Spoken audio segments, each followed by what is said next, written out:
स्वागत है आप सबका एक बार फिर आपके यूट्यूब चैनल मार्केट डाइजेस्ट में। मैं हूं पुरु गुप्ता, आपका ट्रेडिंग एनालिस्ट। आज की वीडियो में मैंने आपके लिए एक सरप्राइज़ प्लान किया है। होपफुली आपको वो पसंद आएगा। तो चलिए वीडियो शुरू करते हैं आज की। चलिए निफ्टी से शुरू करते हैं।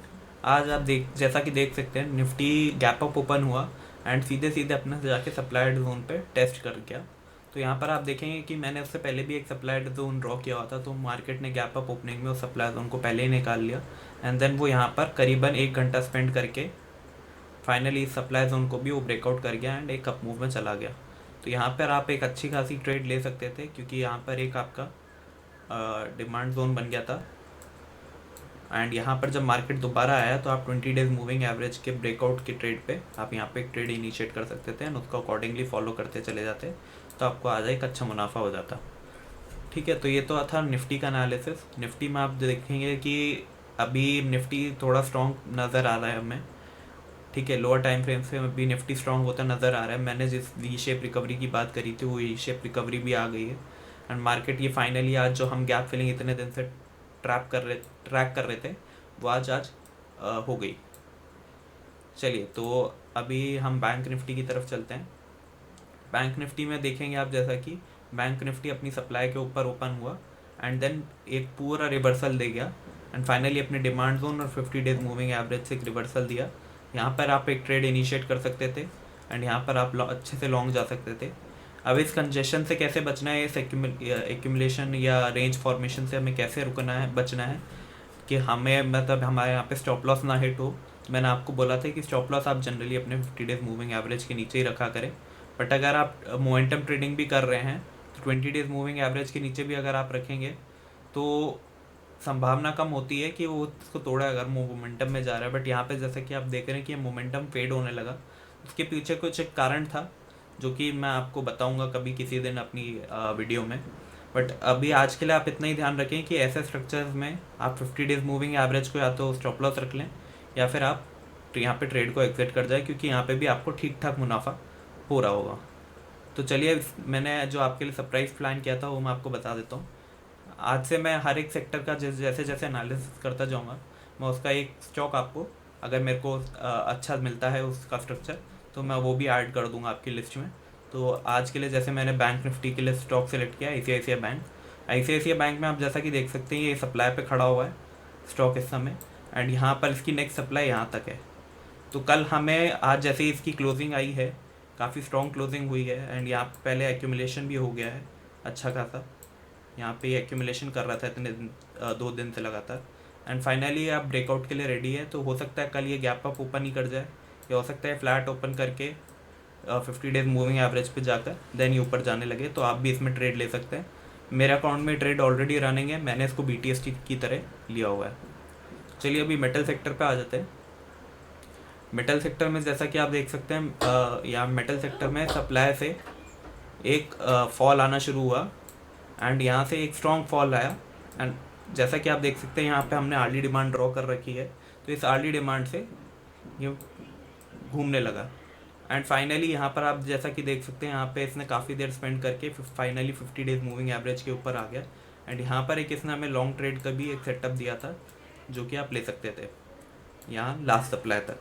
तो अभी भी ये सेक्टर अभी अपनी सप्लाई को नहीं निकाला है, तो अभी ये थोड़ा वीक है, बट होपफुली हो सकता है ये कल गैप अप ओपनिंग में ये सप्लाई निकाल जाए देन फाइनली इस सप्लाई को टेस्ट करने लगे, या हो सकता है कि कल अपनी डिमांड्स को भी टेस्ट करने चला जाए और यहाँ पे एक बड़ी रेंज बनाने लगे जिससे कि वो बड़ा अप मूव दे सके। हाई टाइम फ्रेम पे एक बड़ा अप मूव भी दे सकता है।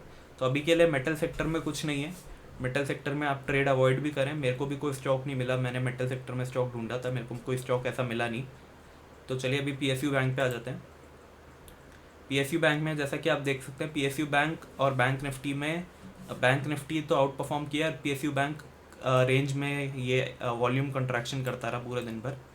तो ये अभी फाइनली ब्रेकआउट देने लगा एंड कल क्या चांसेस हैं कि कल ये ऊपर खुल जाए एंड फाइनली ये हमारे जो हमारा अनट्रेडेड एरिया पड़ा हुआ है इसको ये कल ट्रेड कर ले। तो इसमें मैंने भी BTST ली हुई है, इसके लिए मैंने एक स्टॉक भी सिलेक्ट किया हुआ है।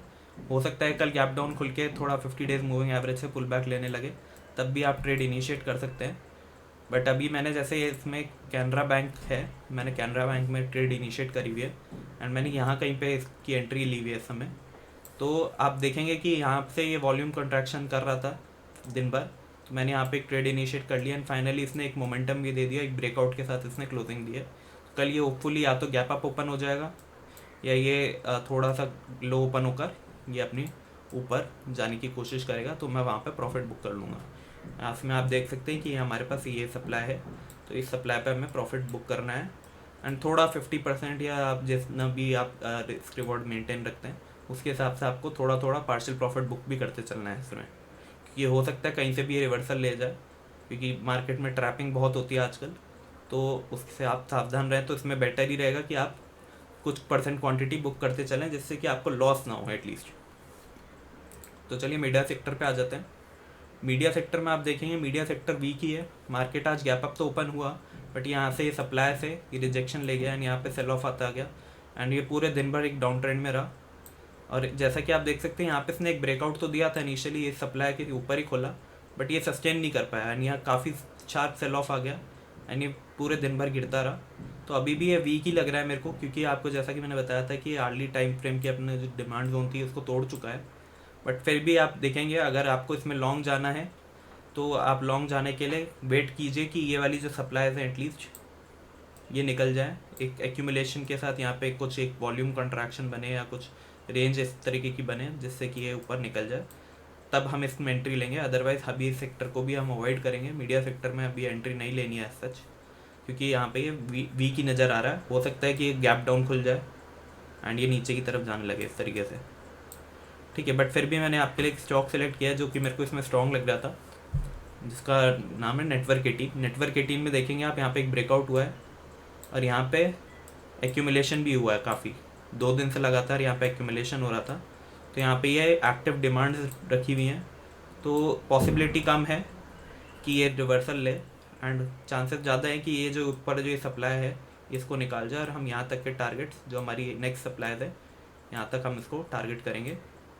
तो हम यहाँ तक की लॉन्ग ट्रेड इनिशिएट करने की कोशिश करेंगे। मैंने यहाँ पे इसमें नेटवर्क की टीम मेरे BTST में पड़ा हुआ है, तो कल देखते हैं ये कैसा परफॉर्म करता है। तब आ जाते हैं रियल्टी सेक्टर पे। रियल्टी सेक्टर में आप देखेंगे रियल्टी सेक्टर में डिस्ट्रीब्यूशन चल रहा था, तो मैंने आपको बोला था कि हो सकता है मार्केट नीचे की तरफ ऐसे रेंज बनाने लगे, बट आज इसने ये काम ऊपर की तरफ कर दिया। तो यहाँ पे एक इम्पॉर्टेंट कॉन्सेप्ट है जो कि मैं आपको बताना चाहता हूँ कि जब भी मार्केट ऐसे ऐसे रेंज बना रहा है तो अगर ये नीचे टूट जाता है तो डिस्ट्रीब्यूशन है, जैसा कि मैंने अपनी पहले की वीडियोस में बताया, लर्निंग वीडियोस में जाकर आप देख सकते हैं। एंड फिर जब ये ऊपर की तरफ अगर आके ऐसे रेंज बनाने लगे दोबारा, तो ये जो लास्ट वाली रेंज थी हमारी, ये जो रेंज है हमारी, ये वाली जो रेंज है ये हमारा एक्यूमुलेशन था। तो पहले एक डिस्ट्रीब्यूशन हुआ, फिर एक्यूमुलेशन हुआ एंड अब फिर दोबारा शायद एक्यूमुलेशन होने जा रहा है। अगर ये ब्रेकआउट कर जाए ऊपर की तरफ, इन लेवल्स को ये ब्रेकआउट कर जाए, ये जो सप्लाईज हैं इनके ऊपर ब्रेकआउट कर जाए, तो चांसेस हैं कि ये ट्रेंड रिवर्सल के कैटेगरी में आ जाए, ये अब ट्रेंड में चालू हो जाए। तो जैसा कि आप देख सकते हैं इसने ये काम ऐसा ही किया है। तो अभी भी हमारे पास ये वाली सप्लाईज पेंडिंग है, तो इसको अप ट्रेंड में जाने के लिए तो इन सप्लाईज को निकालना पड़ेगा। बट अभी शॉर्ट टर्म के लिए आप जैसा कि देख सकते हैं ये आप गैप जरूर टारगेट कर सकते हैं अगर ये वाली सप्लाई निकल जाती है तो, क्योंकि यहाँ पे दोनों तरफ एक्यूमुलेशन हुआ हुआ है, दोनों जगह एक्यूमुलेशन हुआ हुआ है, तो हम ये जो गैप है वो टारगेट कर सकते हैं। तो इसमें मैंने रियल्टी सेक्टर में आपके लिए एक स्टॉक सेलेक्ट किया, गोदरेज प्रॉपर्टीज़। वहाँ पे सेम से स्ट्रक्चर बना हुआ है, एग्जैक्टली सेम स्ट्रक्चर है। आपकी ये सप्लाई जो है अभी पेंडिंग है, तो यहाँ पे इसको ट्रेड जैसे ही सप्लाई को निकालने लगे तो आप ये गैप फिलिंग की ट्रेड ले सकते हैं। हो सकता है कल BTST में टारगेट हिट कर जाए, तो क्योंकि गैप अप ओपन हो जाए और ये ऊपर टारगेट हिट कर जाए। बट अगर आपको ये नीचे में कहीं मिलता है 50 डेज मूविंग एवरेज से ये ब्रेकआउट करने लगता है तो आप इसको ज़रूर ले सकते हैं। आ जाते फाइनेंस सेक्टर पे। फाइनेंस सेक्टर में भी आप देखेंगे बैंक निफ्टी जैसा ही मूवमेंट हुआ, बट यहाँ पर आप देखेंगे एक इम्पॉर्टेंट जो नोटिस करने वाली चीज़ है कि यहाँ पर ये अपने 20 डेज मूविंग एवरेज को तोड़ के और अपने 50 डेज मूविंग एवरेज पे सपोर्ट लिया और यहाँ पर एक डिमांड भी थी, तो यहाँ से ये एक रिवर्सल ले गया। तो यहाँ पर एक आप एंट्री ले सकते थे अगर आपका ये सुबह, क्योंकि सुबह तो कोई एंट्री नहीं थी इसमें एज सच, बट यहाँ पर ज़रूर एंट्री थी। एंड आप देखेंगे यहाँ पे कितना हमने अच्छी एफिशिएंट तरीके से जो मार्केट का आज का दिन का लो था वो हमने पिन पॉइंट कर लिया एंड ये पूरा अप ट्रेंड आप अच्छे से कैप्चर कर सकते थे इसमें। ठीक है, तो अब कल क्या हो सकता है इसमें, कल आप देखेंगे कि यहाँ पे एक सप्लाई एक्टिव है। ठीक है, और ये क्योंकि ट्रेड इतना मतलब ये जो रेंज है, ये जो एरिया है, ये इतना अच्छे से ट्रेड नहीं हुआ है, तो अभी ये वाली जो डिमांड है ये है तो सही, पर ये थोड़ी वीक रहेंगी। एंड ये जो सप्लाई है काफ़ी स्ट्रॉन्ग है। तो हमें देखना कल ये है कि कल ये अगर मार्केट इस तरीके से इस सप्लाई को निकाल जाता है तभी हम इसमें लॉन्ग इनिशिएट करेंगे, अदरवाइज़ हम नहीं करेंगे। अगर वो गैप अप ओपन होता है तो गैप अप ओपनिंग के हिसाब से हम उसके अकॉर्डिंग ट्रेड देखेंगे। एंड 50 डेज मूविंग एवरेज और 20 डेज मूविंग एवरेज के साथ और डिमांड जोन से या सप्लाई जोन के साथ हम अकॉर्डिंगली ट्रेड इनिशिएट करेंगे। फाइनेंस सेक्टर में मैंने आपके लिए स्टॉक चुन के रखा है HDFC बैंक। तो HDFC बैंक में आप देखेंगे सिमिलर स्ट्रक्चर बना हुआ है, बट यहाँ पे एक ये अनट्रेडेड एरिया पड़ा हुआ है, यहाँ पे एक्यूमुलेशन हुआ हुआ है काफ़ी अच्छा। एंड फाइनली ये ब्रेकआउट किया है एंड यहाँ पर ये रीटेस्ट भी कर गया, एक पुल बैक भी दे गया 20 डेज मूविंग एवरेज तक और एक स्ट्रॉन्ग अच्छी क्लोजिंग दी है। तो यहाँ पर हम टारगेट कर सकते हैं ये ऊपर के लेवल्स, हमारा स्टॉप लॉस कहीं यहाँ पर रहेगा। ठीक है, फार्मा सेक्टर पे आ जाते हैं। फार्मा सेक्टर में मैंने आपको बोला था कि फार्मा सेक्टर वीक हो रखा है थोड़ा, बट फार्मा सेक्टर क्या आउट परफॉर्म कर रहा है आजकल, क्योंकि मार्केट भी डाउन ट्रेंडिंग ही चल रहा है। तो फार्मा सेक्टर डिफेंसिव सेक्टर होता है तो इसलिए आउट परफॉर्म कर रहा है, बट ओवरऑल फार्मा सेक्टर बड़े टाइम फ्रेम्स पे वीक ही है। तो हमारा जो मार्केट है वो बुलिश ही है कहीं ना कहीं। तो आज का आप थंबनेल भी देखेंगे तो वहाँ पे मैंने ये पूछा है कि मार्केट बुलिश है कि बेयरिश है। तो मार्केट लॉन्ग टर्म में तो बुलिश है, बट अभी छोटे टाइम फ्रेम पे थोड़ा बेयरिश है। तो यहाँ पे इसीलिए आप देख रहे हैं कि फार्मा सेक्टर आउट परफॉर्म कर रहा है और आपका जो ब्रॉडर मार्केट है वो कहीं ना कहीं अभी गिर रहा है, बट ये टेम्प्रेरी है, थोड़े टाइम में संभल जाएगा। जैसा कि आप यहाँ पे देख सकते हैं, अगर फार्मा सेक्टर को बुलिश होना है तो इसको ये वाली जो सप्लाई है इसको ये तोड़नी पड़ेगी, एंड देन अकॉर्डिंगली उसके ऊपर ये अगर सस्टेन करने लगता है तभी ये बुलिश हो पाएगा। बट उससे पहले ये सारे पुल बैक्स हैं एंड ये जब तक सप्लाई इंटैक्ट है अभी मार्केट डाउन ट्रेंड, मतलब हमारा जो ओवरऑल मार्केट है वो स्टेबल ही है and pharma sector defensive sector है तो वो अभी वीक ही नज़र आ रहा है मेरे को। तो यहाँ पर एक आपकी सब डिमांड जोन है। ठीक है, तो आप अकॉर्डिंगली इसमें अगर मान लीजिए मार्केट कल गैप डाउन खुलता है 50 डेज मूविंग एवरेज पे ऐसे ही वहाँ आता है तो आप इसके ब्रेकडाउन पे एक ट्रेड इनिशिएट कर सकते हैं। इस डिमांड का ध्यान रखिएगा आप, एक डिमांड ये होल्ड कर रहा है, इस डिमांड को अगर ये तोड़ दे डिस्ट्रीब्यूशन करके यहाँ पे रेंज बना के तो हम यहाँ पे शॉर्ट ट्रेड इनिशिएट कर सकते हैं। ठीक है, मैंने फार्मा सेक्टर में आपके लिए एक स्टॉक सेलेक्ट करके रखा है, लॉन्ग ही ट्रेड है। तो इसमें औरो फार्मा करके कंपनी है उसको मैंने सेलेक्ट किया है। यहाँ पर आप देख सकते हैं कि यहाँ पर जो आपका एक्यूमुलेशन हुआ है एंड ये डिस्ट्रीब्यूशन रेंज थी लास्ट। तो कल क्या हो सकता है कि मार्केट खुले एंड यहाँ पे क्योंकि मार्केट इसने पूरे दिन भर आज एक्यूमुलेशन ही किया है तो हो सकता है ये वाली जो सप्लाईज हैं ये कल ये निकाल लें एंड हमें यहाँ तक के टारगेट्स देखने को मिल जाए। तो ये फार्मा सेक्टर अगर आउट परफॉर्म करने लगे तो फार्मा सेक्टर में आपको औरो फार्मा के साथ ज़रूर जाना चाहिए। बाकी सारे स्ट्रक्चर्स मैंने देखे वो कहीं ना कहीं वीक हैं, औरो फार्मा उसमें सबसे स्ट्रॉन्ग है और सबसे ज़्यादा अच्छा मेरी नज़र में अभी ये स्ट्रक्चर मेरे को लग रहा है। तो चलिए एनर्जी सेक्टर पे आ जाते हैं। एनर्जी सेक्टर में आप देखेंगे जैसा कि एनर्जी सेक्टर में ऑलरेडी ड्रॉ कर रखा है। तो एनर्जी सेक्टर में हमारे पास ये लास्ट सप्लाई थी एंड मार्केट आज गैप अप ओपन हुआ एंड यहाँ से शार्प सेल ऑफ आया एंड यहाँ पे डिमांड और 50 डेज मूविंग एवरेज के सारे ये ऊपर जाने लगा। तो यहाँ पे आप एंट्री ले सकते थे एंड कहीं यहाँ तक के बीच के टारगेट आप एक्सपेक्ट कर सकते थे। अभी हमें कल क्या देखना है, कल यहाँ पर हम देखेंगे कि ये जो कंसोलिडेशन कर रहा है, यहाँ पे जो वॉल्यूम कॉन्ट्रैक्शन कर रहा है ये पूरा हो जाए एंड फाइनली ये ब्रेकआउट दे जाए तो हम इसमें लॉन्ग ट्रेड इनिशिएट करेंगे। यहाँ पर काफ़ी सारी डिमांड्स है नीचे, तो संभावना कम है कि ये नीचे जाए, बट अगर ये नीचे जाता है तो भी आप, मैं कहूँगा कि इसमें अगर आपको बाइंग अपॉर्चुनिटी मिले, अगर 50 डेज मूविंग एवरेज के इस तरीके से कुछ आने लगे तो यहाँ पे एक लॉन्ग ट्रेड ज़रूर इनिशिएट करें। एनर्जी सेक्टर में मैंने आपके लिए स्टॉक सेलेक्ट करके रखा टाटा पावर। टाटा पावर में अच्छा, यहाँ पर आप देखेंगे कि मैंने टाटा पावर एक्चुअली यहाँ पर 3 बजे के आसपास सेलेक्ट किया था, तो टाटा पावर ऑलरेडी मूव कर चुका है। तो यहाँ पर आप देखेंगे मैंने टाटा पावर में ये हमारी जो लास्ट सप्लाई थी ये मैंने मार्क कर रखी थी एंड मैं यहाँ पर जब ट्रेड देख रहा था इसमें जब मैं एंट्री लिया हूँ तो ये ऑलरेडी मूव कर गया एंड जो मैं टारगेट एक्सपेक्ट कर रहा था ये ऑलरेडी अभी दे चुका है। अब कल क्या हो सकता है, कल ये हो सकता है ये गैप अप खुल जाए और आगे जाने लगे, या कल हो सकता है ये एक पुल बैक पे आए एंड देन फिर ये वापस से रिवर्सल लेने लगे। तो अकॉर्डिंगली आप इसमें अपने टारगेट्स देख सकते हैं। ये जो डिमांड्स हैं आपकी काफ़ी एक्टिव हैं, तो इन डिमांड्स पे आपका स्टॉप लॉस रहेगा। चलिए अभी ऑटो सेक्टर पे आ जाते हैं। ऑटो सेक्टर देखेंगे तो ऑटो सेक्टर आज काफ़ी अच्छा परफॉर्म किया। ऑटो सेक्टर अपनी सप्लाईज के ऊपर ही खुला एंड यहाँ पे फाइनली देखेंगे, जैसे मैंने आपको बताया था कि जो मार्केट का ओपन हाई या ओपन लो होता है वो आपके सपोर्ट सप्लाई और डिमांड की तरह काम करता है। तो यहाँ पर ये जो लो है ये डिमांड की तरह काम कर रहा था। यहाँ पे देखेंगे आप 20 डेज मूविंग एवरेज पे आया, तो यहाँ पे इसके ब्रेकआउट पे आप एक ट्रेड इनिशिएट कर सकते थे एंड यहाँ पे आप एक अच्छी लॉन्ग ट्रेड पकड़ सकते थे। ठीक है, तो ऑटो सेक्टर में मैंने आपके लिए स्टॉक सेलेक्ट करके रखा बालकृष्ण इंडस्ट्रीज़। तो ये भी आई गेस ये भी मूव कर चुका है, मैंने इसको कहीं पे पकड़ा था, तो ये लास्ट के 15-20 मिनट में ये भी मूव कर गया है। बट यहाँ पर देखेंगे जैसा कि आपने ये जो सप्लाई थी इसने तोड़ दी एंड यहाँ पे एक पुल बैक आया है। तो आप देखेंगे कि अगर कल ये इस तरीके से जाने लगे एंड पुल बैक पे सस्टेन करने लगे एंड 50 डेज मूविंग एवरेज आपका सपोर्ट में आने लगे तो आप यहाँ पे और लॉन्ग जा सकते हैं। बालकृष्ण इंडस्ट्रीज़ मेरे को ऑटो सेक्टर में काफ़ी अच्छा लगा, बाकी सारे स्ट्रक्चर्स मेरे को कंपैरेटिवली वीक लग रहे हैं। ठीक है, एफएमसीजी सेक्टर पे आ जाते हैं अब हम। एफएमसीजी सेक्टर में आप देखेंगे कि एफएमसीजी सेक्टर में भी अभी एक्यूमुलेशन हो रही है कहीं ना कहीं एंड मार्केट अपने 50 डेज मूविंग एवरेज को काफ़ी अच्छे से रिस्पेक्ट कर रहा है। एंड आप जैसा कि देख सकते हैं अभी गैप फिलिंग पेंडिंग है। ये जो आपका जो एरिया है, ये वाला अनट्रेडेड एरिया है, ये पेंडिंग है। तो अभी क्या हो रहा है कि यहाँ पे मार्केट की आप अगर एवरेज क्लोजिंग देखेंगे तो कहीं आएगी, तो 50 डेज मूविंग एवरेज के ऊपर ही क्लोजिंग है एंड यहाँ पर हमारे पास एक डिमांड है। तो कल क्या हो सकता है, मार्केट एक रिवर्सल लेकर ये जो गैप है ये पूरा कल फिल कर दे या गैप अप ही ओपन हो जाए, या फिर हो सकता है कि अगर डाउन ट्रेंड में खुलता है, अगर नीचे खुलता है तो ये जो आपकी डिमांड्स हैं इसको कहीं ना कहीं बचा लेंगी एंड देन फिर आप थोड़ा और एक्यूमुलेशन के बाद एक ट्रेड लॉन्ग दोबारा इनिशिएट कर सकते हैं। तो इसमें ओवरऑल मैं बुलिश हूँ ऑटो सेक्टर में, क्योंकि यहाँ पे एक्यूमुलेशन हुआ अच्छा खासा।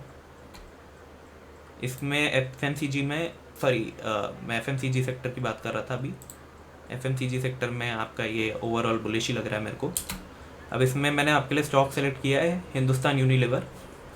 हिंदुस्तान यूनिलीवर में आप देखेंगे तो ये स्ट्रक्चर कहीं ना कहीं अभी अपने सप्लाई पे ही खड़ा है एंड यहाँ पे इसने काफ़ी अच्छा एक्यूमुलेशन किया हुआ है और ये फाइनली एक ब्रेकआउट देने की कोशिश कर रहा है। यहाँ पे ये जैसा कि हमने सेक्टर में देखा, सेक्टरल इंडेक्स में देखा, यहाँ पे 2 लेवल पे इसने एक्यूमुलेशन करी हुई है और कहीं ना कहीं ब्रेकआउट देने की कोशिश कर रहा है। तो अकॉर्डिंगली हम उसमें टारगेट बुक कर लेंगे। तो चलिए आईटी सेक्टर देख लेते हैं। आईटी सेक्टर मैंने आपको बोला था कि आईटी सेक्टर अब वीक हो गया है, आईटी सेक्टर में अभी थोड़ा ट्रेड लेना अवॉइड करें, बट स्टिल फिर भी आप देखेंगे तो ये मार्केट गैप अप ओपन हुआ एंड यहाँ पे डिमांड से रिवर्सल ले गया, जैसा कि पूरे मार्केट में आज हुआ है। तो यहाँ पे एक अच्छी ट्रेड अगेन आपको देखने को मिल सकती थी, बट आप देखेंगे आप जैसा कि यहाँ पर मार्केट लोअर लोज बनाने लग गया है, लोअर हाइज बनाने लग गया है, तो ये एक डाउन ट्रेंड की संभावना दिखा रहा है, यहाँ पे वीक होता नज़र आ रहा है एंड मार्केट जो ये 50 डेज मूविंग एवरेज के नीचे भी क्लोज हुआ है एंड यहाँ पे आपके पास सप्लाई भी है एक अच्छी खासी और ये ऊपर का ये जो सप्लाई है ये भी काफ़ी स्ट्रॉन्ग है। तो ओवरऑल ये मेरे को भी थोड़ा वीक ही लग रहा है, डिस्ट्रीब्यूटिव फेज में ही नज़र आ रहा है। बट आप देख सकते हैं अगर इसमें आपको मैंने एक स्टॉक सिलेक्ट किया है माइंड ट्री मेरे को एक अच्छा स्टॉक लग रहा है आईटी सेक्टर में, क्योंकि यहाँ पर आप देखेंगे कि इसने एक्यूमुलेशन किया है एंड यहाँ पे वॉल्यूम कॉन्ट्रैक्शन कर रहा था काफ़ी टाइम से, 50 डेज मूविंग एवरेज को फॉलो कर रहा है आज दिन भर, इसने यही काम किया है एंड ऊपर इसमें गैप पड़ा हुआ है, यहाँ माने कि अनट्रेडेड रीजन पड़ा हुआ है, तो ये हो सकता है उसको फिल कर ले कल, तो हम यहाँ पे एक अच्छी ट्रेड इनिशिएट कर सकते हैं। बाकी सारे मैंने स्टॉक्स देखे आईटी सेक्टर में वो थोड़े वीक ही हैं, क्योंकि इन्फोसिस का रिजल्ट ख़राब आया था बीच में, उसके कारण पूरा आईटी सेक्टर वीक हो गया है। तो होपफुली आपको अगर माइंड ट्री में अगर आप इन्वेस्ट भी करते हैं तो माइंड ट्री लॉन्ग टर्म में भी अच्छा रिजल्ट आपको देगा बजाय इन्फोसिस और उनके कंपनीज़ के, क्योंकि ये सबसे स्ट्रॉन्ग स्ट्रक्चर मेरे को दिख रहा है अभी मार्केट में ओवरऑल। तो आप इसमें इन्वेस्ट कर सकते हैं और इसमें इंट्राडे ट्रेड भी ले सकते हैं। BTST के लिए मैंने ये स्ट्रक्चर लिया हुआ अपने कल के लिए, तो अकॉर्डिंगली मैं इसमें कल देखते हैं कि कल ये कहाँ खुलता है एंड अकॉर्डिंगली इसमें प्रॉफिट या लॉस जो भी होगा उसको अकॉर्डिंगली बुक करूँगा। तो आज के लिए इतना ही। होपफुली आपको मेरा ये सरप्राइज़ अच्छा लगा होगा। मैंने ये BTST ट्रेड्स अराउंड 325 पे मैंने ट्विटर पे भी डाली थी, तो जो लोग मेरे को वहाँ फॉलो नहीं करते हैं वो जाकर मेरे को वहाँ फॉलो करें। मैं ट्विटर पे BTST ट्रेड्स अपडेट करता रहूँगा और मेरे इंस्टाग्राम और टेलीग्राम के भी चैनल्स हैं, उनको भी आप फॉलो करें, वहाँ पे भी मैं अपने एनालिसिस पोस्ट करता रहता हूँ। एंड कुछ कुछ इंटरेस्टिंग चीज़ें डालता रहता हूँ लर्निंग रिलेटेड। तो आप मेरे को वहाँ पे फॉलो करें। एंड टेलीग्राम पे भी मैं आपको कुछ कुछ कॉल्स वगैरह देता रहता हूँ, तो आप वहाँ पे मेरे को फॉलो करें। आज के लिए इतना ही। मार्केट डाइजेस्ट के साथ जुड़े रहने के लिए धन्यवाद। Thank you.